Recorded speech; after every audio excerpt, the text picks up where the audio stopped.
Hello beautiful people, welcome back to a brand new reading vlog. For those of you who are new there, hello, my name is Jess, pleasure to meet you. Welcome to my weird side of this booktube world. In today's video, I thought we're gonna do another reading vlog with a book that's on my October TBR shelf. Honestly guys, I finished The Maidens yesterday. I finished that reading vlog and I don't know, I just feel still inspired to continue reading vlogging for you guys. I really have been enjoying it the past couple of days, and honestly I feel like I've been holding myself accountable more so than not, just because I know that like, hey, y'all want to see what I'm reading, y'all want to see how my October TBR is going. And so in today's video, we are going to start The Unfinished Land by Greg Bear. This is a book that I purchased a long time ago, several months back when I first started my booktube journey, and honestly I feel really bad I have not read it yet, but I feel like this is a perfect book for the spooky October season. Now in this book we are in the year 1588. We're following Reynard Shotwood, who survived the destruction of the Spanish Armada's failed invasion. He's floating in the water, but he got pulled from the North Sea by a sea mariner named Manuel, and basically he is tasked with just finding them an island to dock at to sleep for the night. So they end up traveling to an island. However, this island is not charted. No one has ever heard about it. It's very mystical. However, they're like, hey, it's an island, we're gonna dock and sleep over the night. However, things go crazy. They wake up and basically it says, eldritch creatures visit the crew, stealing precious time from their sleeping forms. Only two are spared, Reynard and Manuel, the ancient mariner who rescued him. Manuel is left miraculously younger, while Reynard is gifted, or cursed, with fragments of knowledge beyond his understanding.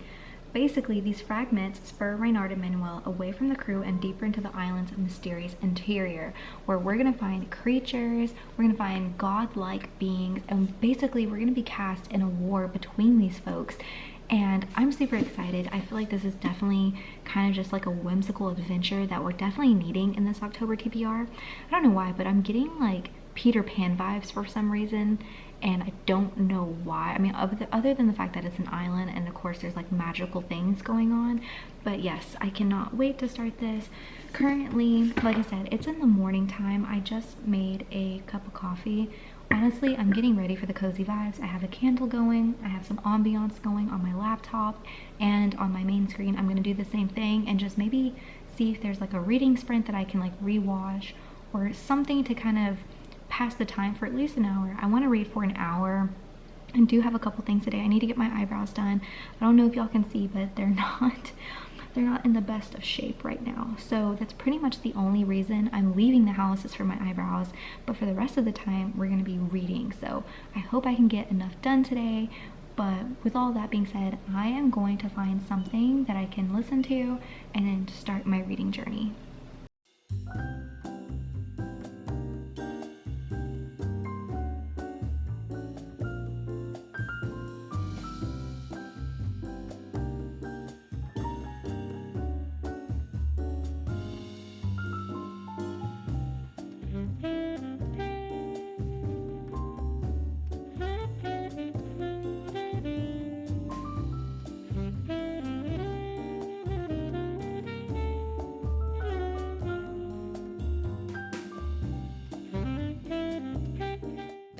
Alright guys, just got my eyebrows done, looking good, looking fresh, but I do have a reading update for you. So I'm on chapter 2 of The Unfinished Land. I think I'm on page 30 to be exact. And at this moment, we've literally just kind of gotten to know Reynard a little bit. We met Manuel, who helped save him, and we were introduced to the island. So kind of a lot has happened, but there's a couple things. So one, this book has so far been slow paced for me.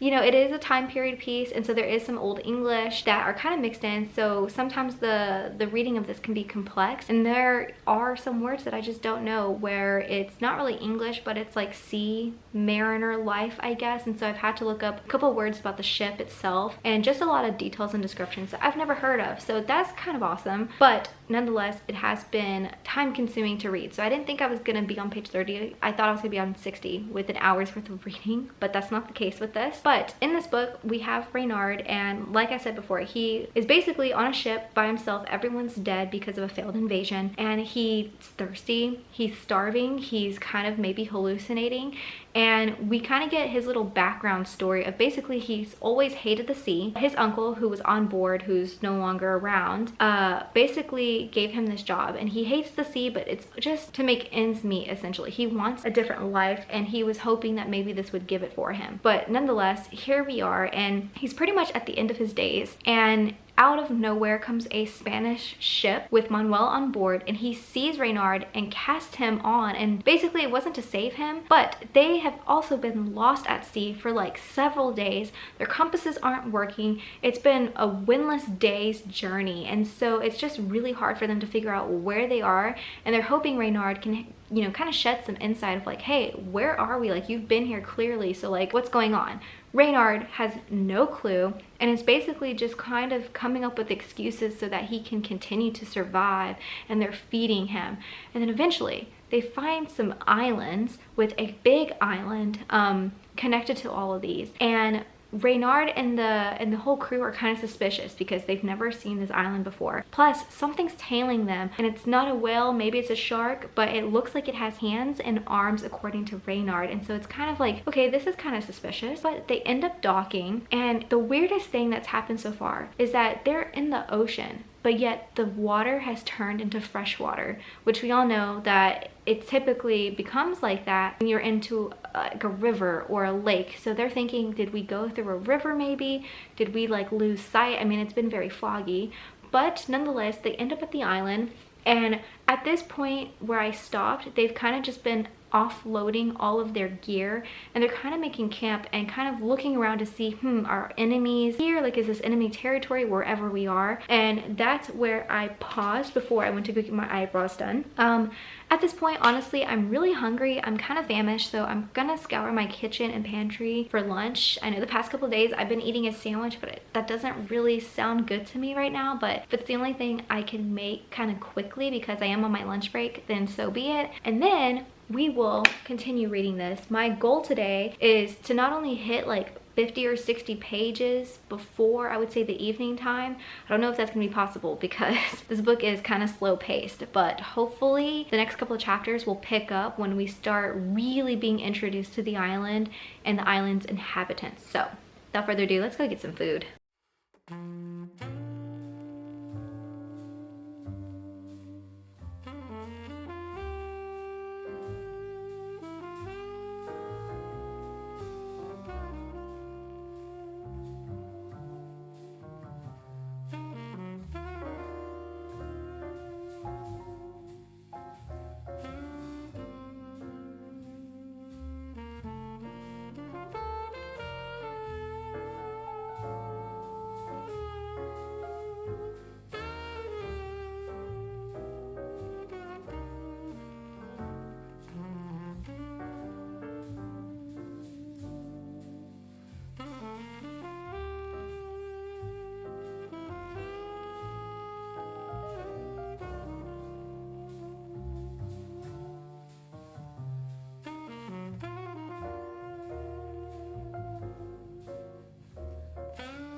Hello, I have a reading update for you guys. So I have been doing a couple of reading sprints. I'm currently doing one with How to Train Your Gavin. He's hosting the Reading Race Middle Grade Monthly Sprint.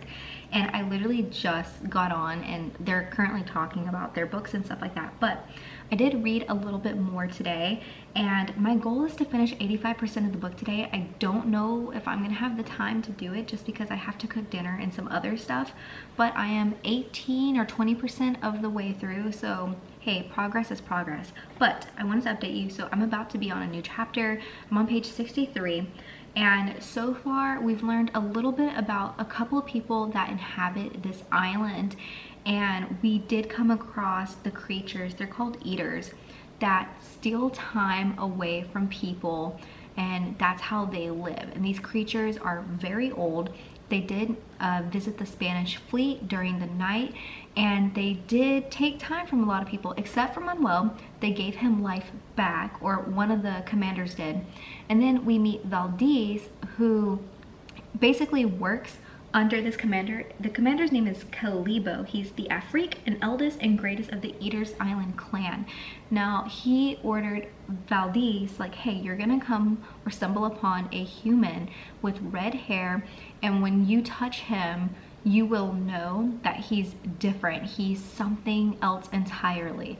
She didn't really know what that meant, but she did come across Reynard, and Reynard actually has red hair for right now. He did have black hair, but I guess being out in sea, maybe the sun kind of washed it to like a reddish hair color. Not too sure. But she comes across him and she touches him, and she has the ability to see like his past, his present, his future type of thing. And although she can see his future, she can't necessarily see his past. She can kind of get memories, but they're kind of just muddled. And so she knows like, okay, this guy is the one that I was supposed to be on the lookout for. And of course she didn't steal time from him or anything like that. However, unfortunately, you know, the rest of the Spanish fleet, they lost probably years off of their life, and then Manuel turned into a younger version of himself. And there's just a lot of backstory with that, but basically Manuel has been here before, which I kind of figured something like that was going to happen.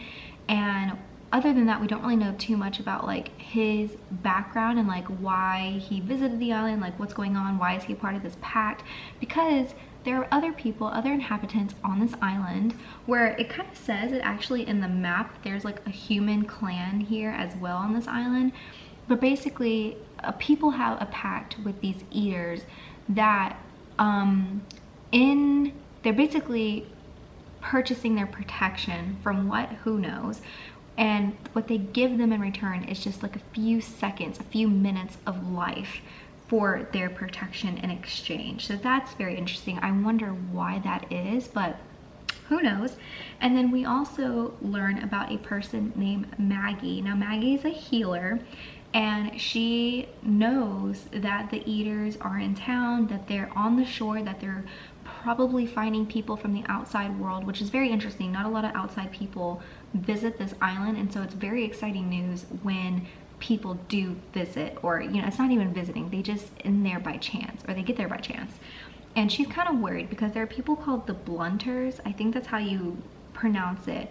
Basically, they are in charge of killing and capturing these, I would say, like gods, like they're called nymphs basically, that are currently trying to go inland from like the ocean and the shore.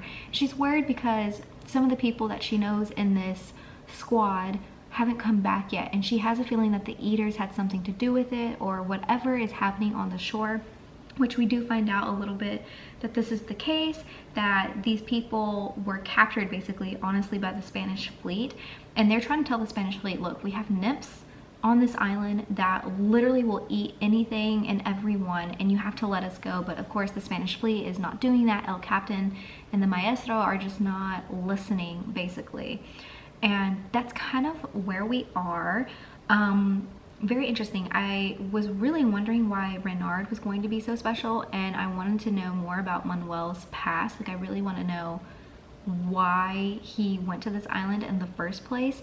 And he's older, I guess, than what we would imagine him to be, because, you know, they're giving him constant time. This isn't the first time that they've done this, so I really want to know how old he is, and maybe he's from this island. I really don't know. But yeah, I am loving it. I still think this is a cozy read. I'm loving the fact that we're starting to really get into the fantastical parts of this book. All the myths and legends are kind of coming to shore, and I just really want to know, like, Reynard's purpose. Like, I feel like he's going to be something astounding for this island. I don't know if there's kind of like a leadership thing going on, or maybe he's a part of it, and I don't know, maybe his family was one of the originals from this island. Who knows? But I'm going to continue reading. They're almost, I think we're about to do another reading sprint, so I am going to join them on this just to get as much reading done as possible. And I think honestly by maybe 6 p.m. is when I'm going to start dinner, which is about an hour-ish from now. So we'll see. But yeah, that's pretty much all I have is dinner, and then I really want to continue reading. Like I said, 85%. It's a lot of reading, but hopefully we'll see how far I can get today, you guys.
Hi guys, I have a update for you guys, and it's kind of a sad one, but there is a positive, a flip side to it. So I have been reading, as you guys know, I have to pick it up, Greg Bear's The Unfinished Land, and unfortunately I'm going to DNF this and start something completely new just for a few reasons. One of them is just a makeshift Shakespearean language that's going on in this book, and not that I don't mind Shakespearean language, it's just that I wasn't ready mentally for it. And also I'm getting really frustrated with having to kind of reread paragraphs and sentences because I'm not understanding or grasping what they're saying, and it's kind of pulling me out of the book, so that's very frustrating. The second main reason is the plot. Really and truly, there is no plot. I'm almost 100 pages in, which is like 1/3 of the book, and I have no idea why this book is important. I don't know why the main characters are important. I'm not fully vested in them. At this point, we're still just like meandering around the island and getting to know some creatures and some beings, and that's fine and dandy, but at the same time, like, what is going on? Like, why is my attention still on this book if there's nothing going on? Or like, I can't even tell you exactly what this book will be about, or like what the ending could potentially hold. So with that, I am DNFing this, but I'm picking up a new book. The next book that I'm gonna read is on my October TBR, and that is A Master of Djinn by P. Djèlí Clark. And this book basically is a fantastical world set in Cairo, I believe in the year 1912. We follow Fatma, who is a special agent in the ministry where they just basically handle anything magical or supernatural, and she is tasked with figuring out a murder that has taken place with like one or I think it's 20 people. I know there's one main person, but when I was kind of reading through it a little bit just to see if I wanted to read this, I think it said 20 or so people. So there's been a huge mass murder, and she is in charge of figuring out if this is a supernatural case. I'm assuming it's going to be, just because hello, we have a book with her in it, and I'm super excited about this. I have heard many great things about this. This deals with opening another realm, a magical portal, so to speak, where we have Djinn and even angels. And I did not know this, you guys, but Djinn are basically mystical beings just like the genie from Aladdin, which I thought was very interesting. But this book is set in Cairo, and so it's technically a historical fiction set there, and I think we're gonna get a lot of like steampunk-esque things in this book, and I'm really excited. So I'm gonna start this book. But yeah, I wanted to give you an update. Right now it's about to be lunchtime, so I'm gonna be making, I think, an egg salad sandwich. I know that doesn't sound really appetizing, but it is what it is, and I'm kind of hungry for it, so I'm gonna start that and then read this. Howdy folks, I have a reading update for you guys. I am currently on page 136 of A Master of Djinn. I am in between chapters, and honestly I was like, I need to sit down and talk to you guys because if I don't, I feel like I'm going to speed read through this and then not get a chance to really talk to you guys about, you know, currently what I've been reading and what I've been feeling and my thoughts on the book. So I'm taking the time now to kind of talk to you about the beginning of this book, not so much about where I am now, because I want to keep spoilers at an all-time low. I'm so used to doing stuff like that, but I feel like if you really want to read this book, then my thoughts and feelings of how the beginning came about should really persuade. So in the beginning, basically the first 2 chapters. So in the first chapter, we follow a guy named Mr. Portendorf, and he is going to a secret brotherhood meeting that basically they follow Al-Jahiz and his ways. So Al-Jahiz is the person who basically created the portal between multiple realms and let magic come through, and also other beings, other creatures such as Djinn and even angels, I believe. And he is at this brotherhood meeting. He has an artifact. So it turns out that this brotherhood really values artifacts that they can find that Al-Jahiz, I guess, wore or had, because they're hoping that if they have these artifacts, they can kind of figure out how he did what he did. Ever since he opened that portal, nothing ever has been replicated that he has done. Basically, he disappeared from the face of the earth. He took some of his writings, he took a lot of his machines with him, and so no one has been able to replicate. So they're hoping, hey, if we can find as much as we can about this person, then maybe we can replicate it, or maybe we can open up a new realm or society, so to speak. So he's at this meeting, and it's like 20 or so people with Mr. Worthington, who's the English Basha, at the head of this brotherhood. And basically he just comes from a lot of wealth, a huge position. He's English, and he just has a lot of political connections in Egypt, specifically Cairo. And he's the one who's leading this meeting. So the artifact in question is a sword that Al-Jahiz supposedly owned, and I really don't know the properties. I don't know if it's like a magical element, but everyone is mystified when they see this. Now in comes Al-Jahiz, or someone who looks like Al-Jahiz. He's basically all in like black robes, and he brought down the door that this secret society was behind. So he basically just like took this door, got it off of its hinges. He's inside, and people are like, whoa, what the hell? Like, this is a brotherhood secret meeting. Like, who are you? And he starts talking about how, you know, he's basically Al-Jahiz, and that he's come to put things to a right order, that, you know, the rich people who took his machines, his ideas, his magic, and just ran with it, and, you know, there's just, society's not equal, so to speak. And he kind of goes into this rant just a little bit. But then the main person of the brotherhood, Mr. Worthington, was like, look, like, we're all followers of you. You know, I have money, I have position, I have wealth. You know, I will literally bow down to you and give you everything so that you can continue your mission. And he's like, yeah, that's great and all, thanks, but I do not need you, and I don't need any of y'all. And literally sets them on fire. And so they're blazing, and even Mr. Portendorf, toward the very end of chapter 1, he's just burning up. And he, like, some of his last thoughts were just like praying for Egypt, praying for, you know, England, because he has a family there. And then that's pretty much it. And so you're like, wait, what? But the cool thing is, we come to find out, is that their clothing, everything that they had on, is still intact. So that means that the fire was very controlled, and it only scorched the person themselves and not anything surrounding them. So that was very interesting, which means, hey, something magical, something supernatural did occur.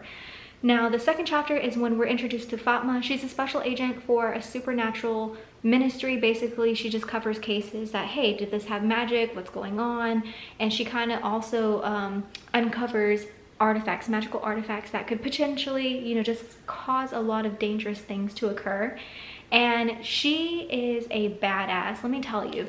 So she is a special agent who almost helped, well, no, she did help bring a mission to a head, so to speak, before this mission that could have brought the end of days, if I'm trying to say that correct. Now, the second chapter, we follow Fatma. We get to know her a little bit better, and honestly, she's a badass.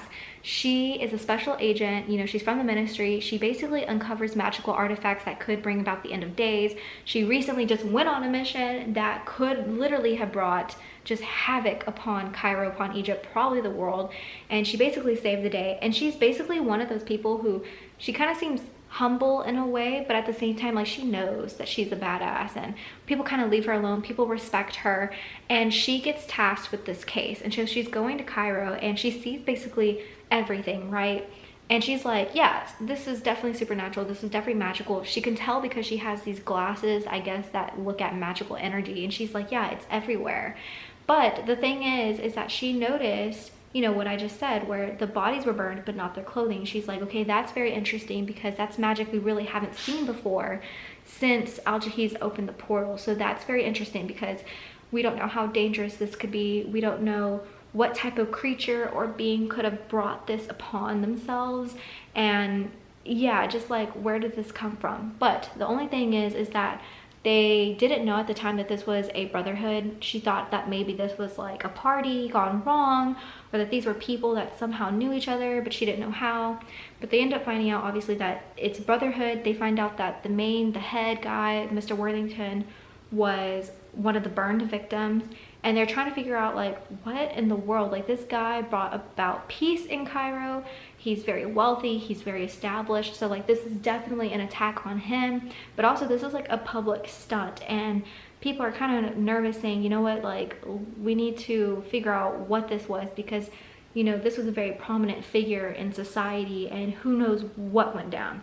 So those are the first 2 chapters. I know that was like a very long-winded summary for you guys, but it is the reason why I started reading this so quickly is just because it's easy to read. I do love the characters. Like I said, Fatma is a badass. She's also, I believe, she's a lesbian. We do meet a character named Sidi, who is, I would say, her partner, so to speak. She belongs to a temple that worships really old Egyptian gods, but she also helps Fatma uncover a couple of her cases, and like, she just is very well connected, I would say, in the underground society, because there is like a society, so to speak, you know, of thieves and con men and stuff like that, and Sidi seems to have the knowing of all of that that's been taking place. So we meet her, and then we also have Hadia, I think that's how you pronounce her name. She is going to be the partner of Fatma, and Fatma doesn't really like to have a partner. She likes working alone, but Hadia is basically her yin and yang, I would say. Like, Fatma is very to the point, very structured, very head-on, you know, just eyes looking at you. She doesn't falter. And Hadia is very eager-minded, very excited, more optimistic, I would say, going into a bunch of cases. But she's very smart, and Fatma can give her credit for that, is that she can catch on very quickly. So this is almost like Sherlock Holmes in a way with his sidekick. So definitely have an interest in who these characters are. We haven't, you know, we just got basically introduced to, I say, Sidi and Hadia, and there are a couple other characters, but they're not, you know, too close to where it's like you can really have a relationship with them, so to speak. But really, those 3 characters are awesome, and currently we just keep trying to figure out who this Al-Jahiz, so to speak, imposter truly is. I mean, maybe it is Al-Jahiz, we really don't know, but I'm really loving it. It's kind of an action adventure steampunk-esque book that I didn't really know I needed until now. It is definitely a breath of fresh air. But yeah, you guys, so I am going to continue reading. Like I said, I'm in between a chapter. I think I'm on page 136, and really and truly, it's going by incredibly fast. I thought it wouldn't be, just because of how long it is, but because the story is really engrossing me into it's just captivating me, you guys. It's just been a really easy read. So I'm gonna continue reading this. I do have a couple of things to do outside of this, like house chores. But for the most part, I'm gonna see how quickly I can read and maybe get to the halfway point. Who knows, pretty soon. Hey buddy, you just woke up from a nap? Yeah? Is that what's going on? Oh, big yawn.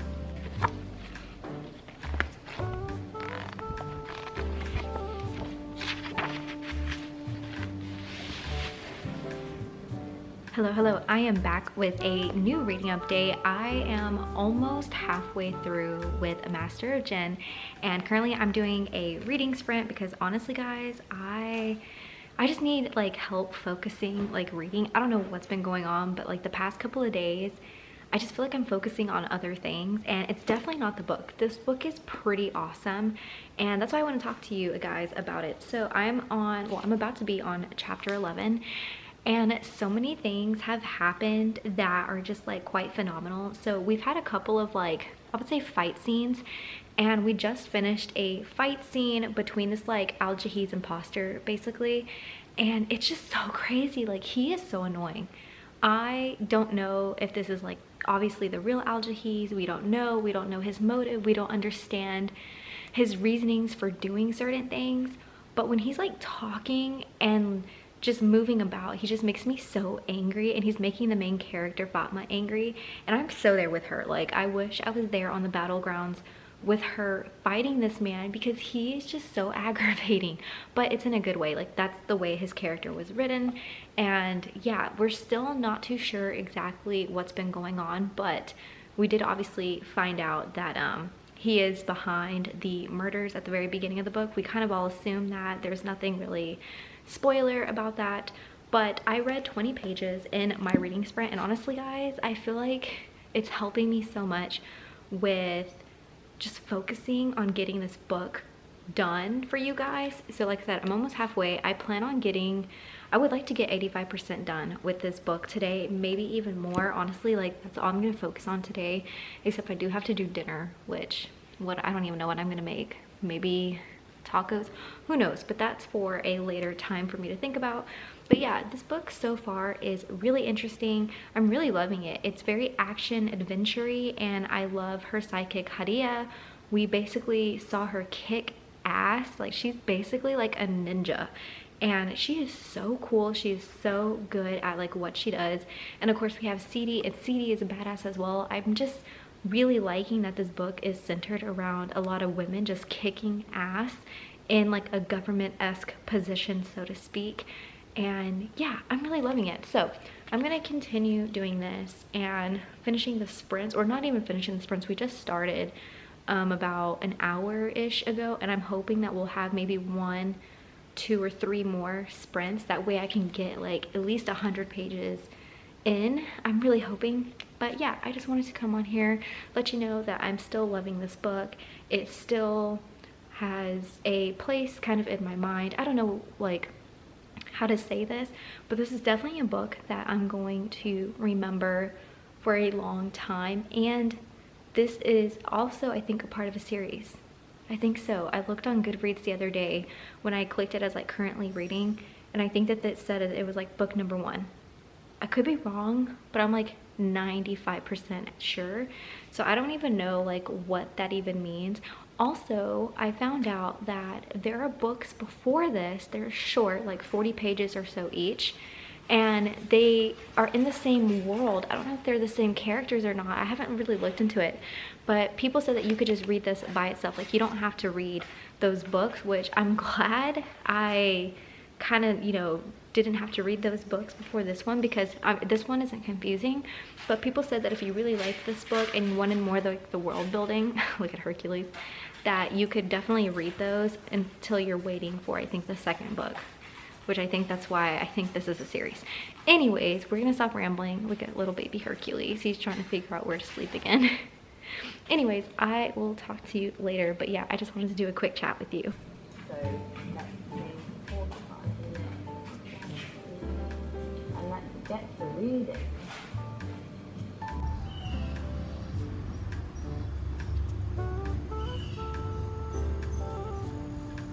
I have a huge reading update for you. I'm gonna give you kind of a long, detailed story of what's been going on and how I've been feeling with this book. Honestly, I love this book so much. This is probably gonna be a 5-star contender for me, just for quite a few reasons. And I am so happy to finally tell you guys just a little bit. Like I said, I'm almost done. I have like that many pages left. I don't even know. Oh yeah, I have that much left. So I'm on chapter 21, which means I have like 100 and I don't know, 30 or 40 pages left. So honestly, not that many pages until I'm finished with this. I'll probably finish this most likely today. And I'm kind of sad about it, but I do believe that this is a series. I just don't know when the next book is going to come out. I'm definitely an impatient reader, and so when there's a book that I'm really loving and then its counterpart isn't released yet, I get really frustrated, but that's honestly a good thing because this book has been astounding. First of all, let's talk about the world building and the city of Cairo.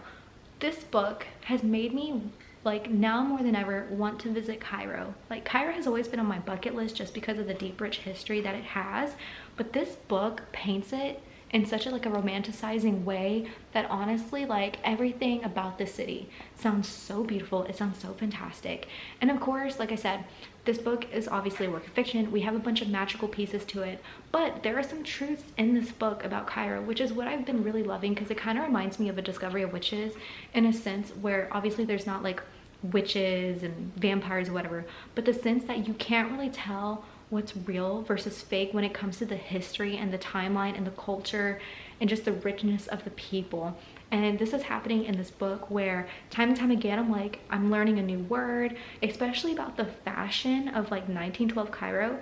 It's honestly insane how beautiful the descriptions are of their pieces of clothing. You know, we have Fatma, who I don't know if I've said this in one of the previous episodes, one of the previous clips, but she like dresses to the nines in these fantastical suits.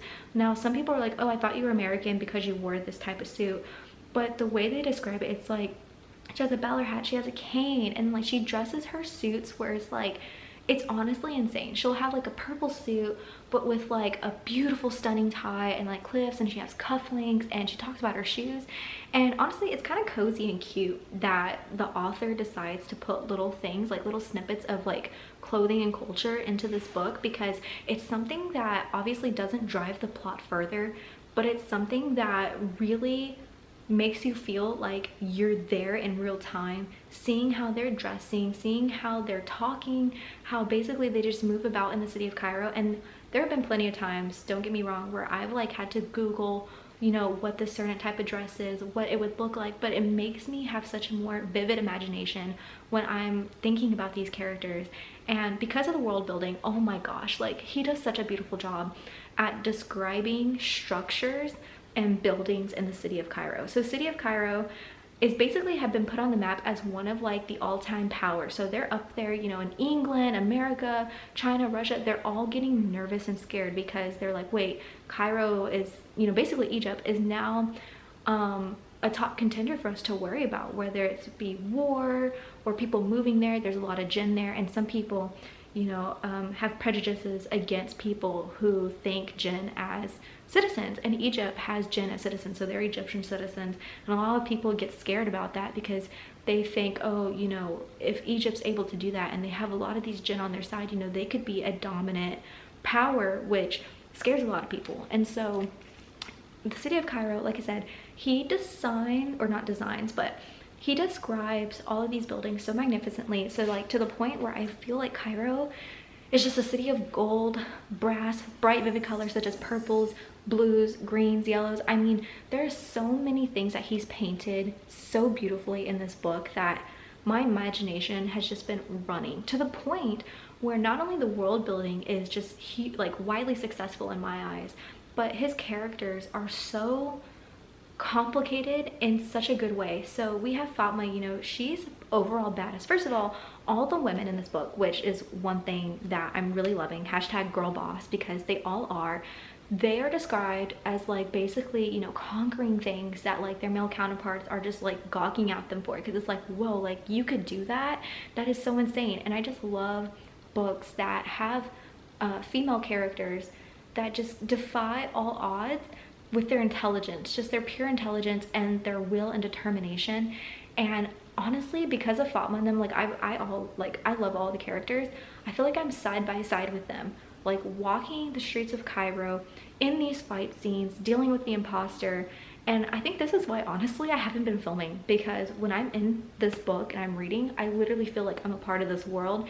And I feel like it's so rare when books can do that to you, where you literally you know, like your whole reality just shifts. And you know, unless it's something like on the outside where Hercules or something is barking and it takes my attention away, I can see everything so perfectly. And I think that goes hand in hand with the fact that this book is so digestible. So like I said, there are things that I've had to look up, but that doesn't necessarily hinder this book for me in any way. It's not like The Unfinished Land where there's just like crazy nonsense happening. No, it's just like, I've never been to Cairo. I've, you know, haven't witnessed a lot of cultural aspects or even fashion or dress. And so it's just me learning simply. And I don't know, it's quite breathtaking, you guys. Now, as far as the plot, so there are a couple of things that are so crazy. First of all, we love Fatma and Sidi's loving relationship. So they're lovers.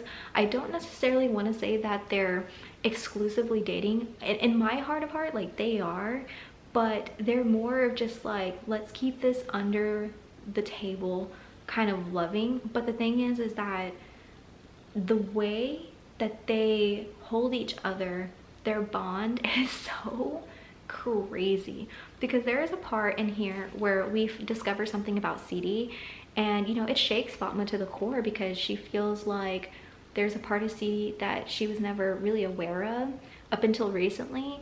And you would think that something like that would break a relationship, but honestly it made their bond even stronger to one another. And they are so crazy together, especially when they're fighting. It's just like they just mesh so well, like they're always on the same wavelength. Honestly, it's like hashtag goals basically. And then you have Hadia, who's just an overall badass. Like she is like the perfect sidekick to Fatma. I wouldn't even say sidekick, honestly. Like I kind of see them almost at the same level, just because Hadia has ideas and plans that like even Fatma is just like, whoa, like you thought of that, that's so insane, but like you're brilliant.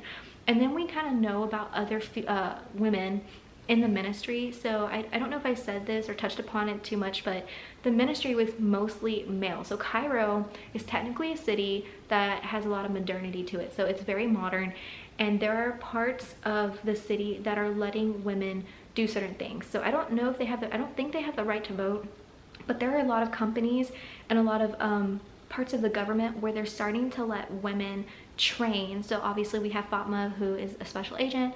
Hadia is also one of the only women. I think there's one other person that they talked about, but I can't remember. And then there's a lab, like a scientist basically, who was kind of under the radar for the ministry. Like they had a male scientist who was kind of the face of the organization, but really and truly the female scientist was like the one running the show in the background. And so we're starting to see kind of a shift generally in the ministry and like also other places. But it's just really stunning to see, and the fact that there are a lot of things that happen in this book, like little minute details that you're like, yes, like you're rooting for these characters and their successfulness, and it's just something that we always want to see. Now, getting into the imposter, this guy gets under my skin, and I'm just like, oh my gosh, like I literally just want to backhand him. Like I wish there was a fighting scene where like Fatma just got like one good hit on him and it would just feel so right. And this just goes to show that the author really just did an outstanding job with this imposter, this bad guy. Like he, you know, wants you to feel how I'm feeling. He wants you to feel aggravated, frustrated, upset. Like you could be there side by side with Fatma fighting him, because he is just so evil. He is one of those people, or in the book, he's been basically, I would say, having speeches to people who live in, I would say, the underbelly of Cairo. So like these people aren't socialites, you know, they're hardworking factory people, or just people who are barely making ends meet. And he's kind of rounding them up and just like telling them, you know, like, I can be your savior, you know, the government has been treating you wrong. And there are truths to it. Like even Fatma admits that, like, yeah, like there are some things that the government has done that kind of hurts its own people. But this guy, he's like saying like, I'm gonna be your savior, you know, feel bad for yourself, this is what the government's doing, you should hate them, and you know what, I'm killing on your behalf, I'm burning things down. So it's like, wait, what? So he obviously murdered the people in the beginning, like that, you know, I don't think that's a spoiler, because it is what it is in the very beginning of why this book is even a thing. But he's done other things, like he's burning like parts of his city down, and it's like, you are so crazy. Like I really don't know what his end game is. Like, we as the reader, we don't know yet, because Fatma doesn't know yet and her team. But like the way he does things, he is so, first of all, he speaks in cryptic messages. So you're like, what are you actually saying? Like, he's like one of those villains that you're like, can you just speak like normal for once so I can understand what you're saying? And it's kind of funny because CD has been like, are we gonna keep talking or are we just going to use our fist? Because like literally, like, what are you trying to say? And I just find it so funny sometimes when her character interacts with the imposter. But it's true, like he's like that, and then he's sarcastic in between that. Oh god, he just gets under my skin, but in a good way. He is a perfect villain in my eyes. And basically I'm in the part of a book, or of the book, where there is a priceless thing coming about and we're learning more about it, and the imposter knows about it and he wants to do something incredulous and very, very dangerous, not only to the city of Cairo, but to honestly the whole world, including the Djinn. And honestly, we really don't know what it is. We're getting clues every once in a while about what could happen or what he's talking about, because like I said, he's talking in like riddles and cryptic messages. And so Fatma and her team have been trying to, you know, investigate into what he's actually saying. And so little by little, we're starting to get like pieces picked up basically of like what he's trying to do in the long run. But again, we don't know his actual ulterior motive basically. So that's where I am in the book. I am really sad that, like I said, I'm gonna probably finish this today. It has been so breathtaking. Man, you guys, I can't wait though to start picking this up again. It is the morning. I do need to open up my laptop for work. I have a couple things obviously for that, you know, projects, being an adult basically. I just had some coffee. I'm probably gonna have to brew some more, to be honest, just because I do feel like today is gonna be a long day. I'm supposed to film, I think, another video today. I have to look at my calendar. Honestly, like, nothing ever keeps in here, so I'm lucky I have a bullet journal calendar to look at, because I do think I have to film another thing on top of reading this for you guys. But I feel like this vlog is going to conclude today with a Master of Djinn, and I don't know how I feel about that yet, but I'm really excited though to get this out to you guys, just because I want you to grab this book as quickly as possible, because I think it'll change your life, honestly. I mean, it's changing mine. This is definitely one of those books that will always be with me forever and a day. And yeah, I know I'm kind of saying that relatively soon-ish just because I have that much left, but it's the truth. So anyways, I am gonna get started on my work day, do some of that stuff, and then I will start reading and visit you later.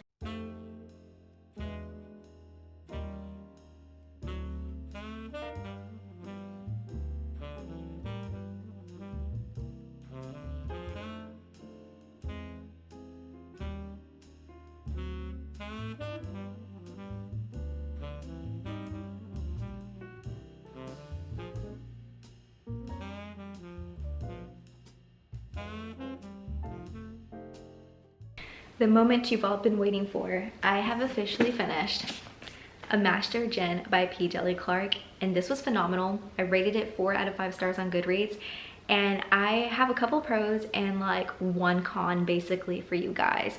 I really feel like this is a great book that you should pick up, and the fact that there are short stories that are involved in the same world setting, like I'm gonna have to pick them up like ASAP, because I want to be back into this world quite soon.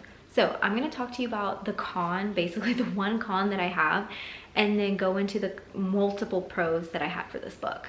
All right, let's quickly talk about the only con, just because it really isn't that big to mention, but honestly I want to say it because this is ultimately why I didn't give the book 5 out of 5 stars and only why it has 4 out of 5 stars.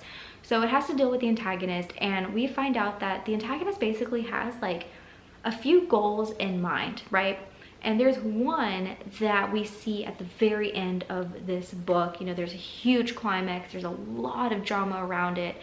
And I started thinking after I read, I was like, you know, if they would have focused on this one goal from beginning, middle, and end, they could have succeeded at a much higher rate with little things that happened in the book, instead of focusing on, like, I would say baby goals. And I feel like they weren't necessary to move the plot along. Like, there are some things I was like, why, you know, thinking back on it, why was this important to the main ending?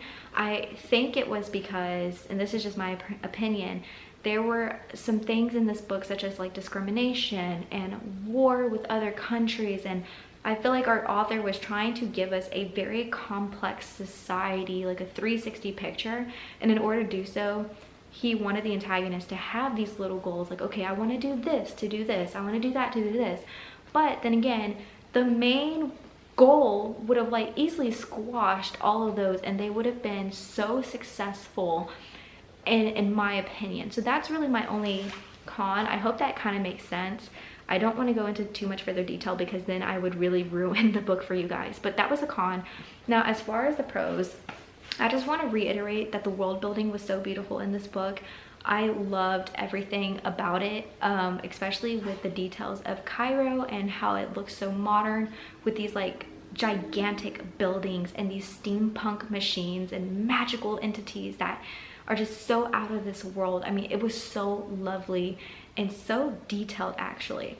Now, in the end of the book, you know, like I said, the main character Fatma, you know, she's in a relationship. She's actually in a sapphic relationship with Sidi, and honestly, that couple, they are goals, like hands down. They are a badass couple, and I loved seeing that. Not only was their bond close in the beginning of this book, but I feel like now they're like, they cannot be separated at all. Their bond is glued, like glued with Djinn magic, because they went through a lot of crappy things, and the fact that they just got so much stronger, you know, after every little bit of the book, it was just phenomenal.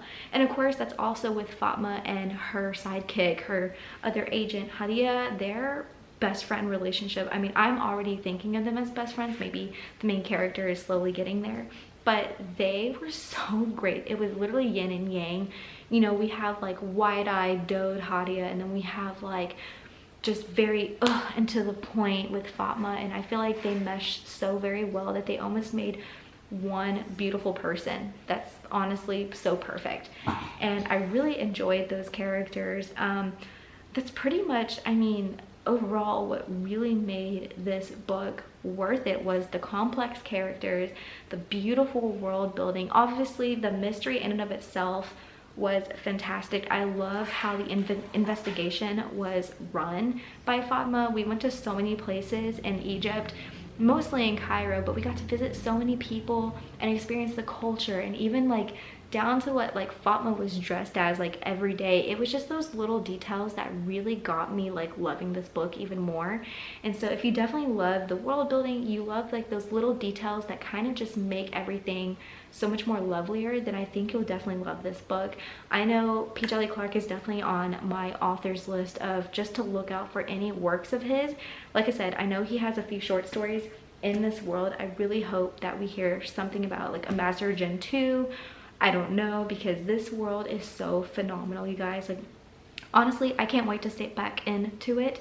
And yeah, but that was all for this reading vlog. I really hope you enjoyed it. I hope you pick up this book. It was honestly wonderful, you guys. And I look forward to, like I said, reading all of his other works. But with that, if you really love this video, please give it a thumbs up. Your support really helps my channel, and I'm so grateful for that. If you want to see more content from me, don't forget to subscribe. And if you want to talk to me, please, you know, put your thoughts in the comments. What do you think about this book? Have you read it? And if you want to continue further discussions, as always, I'll have my social medias linked down below. But with that, you guys, I really hope you're enjoying your day, and I can't wait to see you in my next reading vlog. Bye, guys.